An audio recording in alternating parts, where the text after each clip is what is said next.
दोस्तों फाइनली इस सीज़न में हमें देखने को मिलेगा कि रजत दलाल को वार्निंग फराह खान देती हुई नज़र आएंगी। और वार्निंग इसलिए क्योंकि जो फिजिकल फाइट उन्होंने की है दिग्विजय के साथ, वो कहीं ना कहीं मेकर्स ने नोटिस कर ली है वो बात कि भाई ये तो बड़ा गलत हो रहा है। ये रजत दलाल दिग्विजय को क्यों मार रहा है या फिजिकल क्यों होने की कोशिश कर रहा है। अभी वार्निंग ये दी गई है कि अगर दोबारा से तुमने ये किया, सिर्फ यहाँ पे रजत को ही नहीं, यहाँ पे अविनाश को भी वार्निंग मिली है कि अगर दोबारा से यही तुम सब काम करते हुए दिखे तो मिड वीक हो या वीकेंड का वार हो, कोई सा भी वार हो, आप उस वार से बच नहीं सकते, आपको इविक्शन मिल ही जाएगा।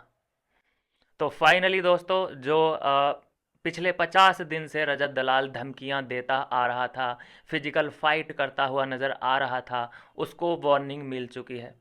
पता है क्यों? क्योंकि वो अविनाश के खिलाफ नहीं लड़ रहा, क्योंकि वो विवियन के खिलाफ नहीं लड़ रहा, क्योंकि वो गलत आदमी से पंगा ले रहा है। जो मेकर्स हैं वो ये चाहते हैं कि विविन वर्सेज रजत हो, विविन वर्सेज रजत वर्सेज अविनाश हो। ये फाइट वो देखना चाहते हैं। क्या पहली बार रजत फिजिकल हुआ है? क्या पहली बार अविनाश फिजिकल हुआ है?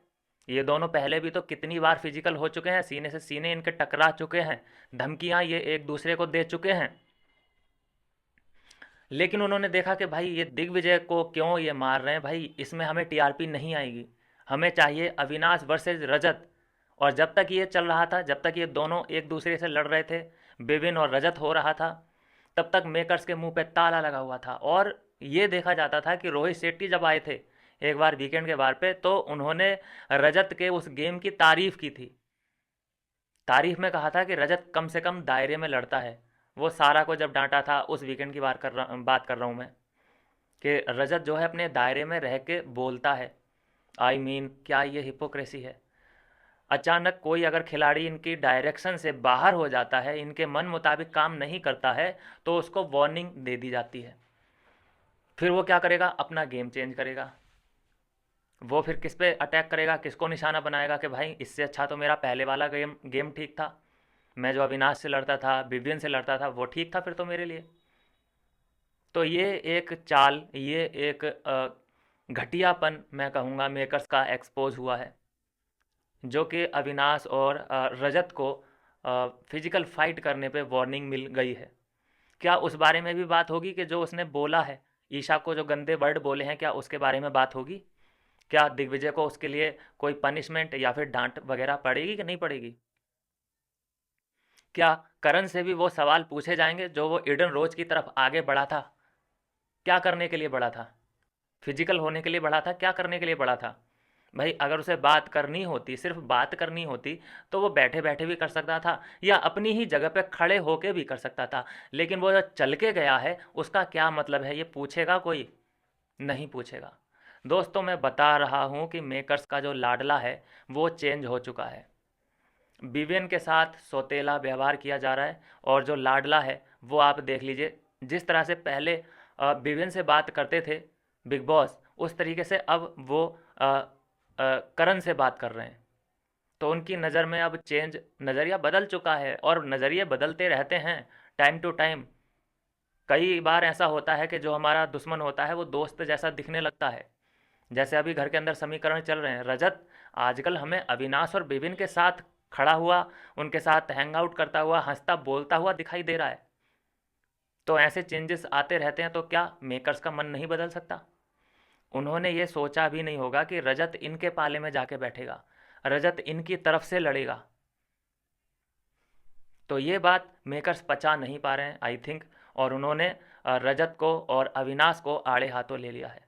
और रजत रजत अब यहाँ से क्या सोचेगा कि यार जब तक मैं अविनाश से और विभिन्न से लड़ रहा था, तब तक तो मुझे ऐसा कुछ नहीं सुनाया गया, और अचानक मैंने इसके ऊपर, जबकि इसी की गलती थी, ये ईशा को गलत बोल रहा था, इस पे मैंने चार्ज लिया, तो अचानक ये लोग मेरे से क्या बोल रहे हैं। लेकिन मैं इतना भी ज़रूर जानता हूँ कि वो सुन के तो नहीं लेगा कोई भी बात। रजत दलाल ऐसा आदमी है कि वो फराह खान की सुनेगा बात, ऐसा नहीं है, लेकिन इलॉजिकल बात सुन के वो नहीं लेगा। हमने देखा है उसको। वो ऐसा हुआ कि अगर कोई लूप होल मिला फराह खान की बातों में, तो वो उधर ही रिप्लाई ऐसा देगा ना कि हो सकता है कुछ भी हो सकता है। तो लॉजिकल बात जब तक फराह खान करेगी रजत दलाल के साथ तब तक ठीक है, और कोई इलॉजिकल बात अगर करने की कोशिश करी तो वो उधर ही पकड़ लेगा उसको। वैसे तो तुम्हारा वुमन कार्ड और वुमन वुमन वुमन एम्पावरमेंट ये बहुत चलता है, और जब वुमन के ऊपर वो बोल रहा है कि तू इसकी वो साफ चाट ले, क्या कर ले, क्या बोल रहा है वो, जब इस पे उसने एक्शन लिया है तो तुम्हें प्रॉब्लम हो गई।